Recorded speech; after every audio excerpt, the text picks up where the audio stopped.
പ്രിയ കൽവിലൊരാശ ഇങ്ങനെ കണ്ടിടുവാൻ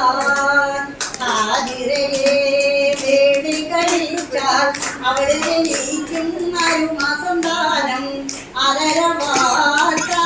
പറഞ്ഞു ഇബ്രാഹിം നബിയോടായി കാണസഖി നന്നായറിയാം ഹാജിറ തന്നിൽ കുഞ്ഞു ജനിക്കും എന്നാലും ഞാനറിഞ്ഞില്ല അവളെ വലിച്ചിടുവാൻ തടസ്സങ്ങൾ നേരിടുമല്ലോ ഞങ്ങൾ തമ്മിൽ സംശയമില്ല കട്ടതകൾ വന്നു ഭവിക്കും രണ്ടാം വിവാഹത്താൽ വാക്കാലേ സാറ പറഞ്ഞു ഹാജിറയെ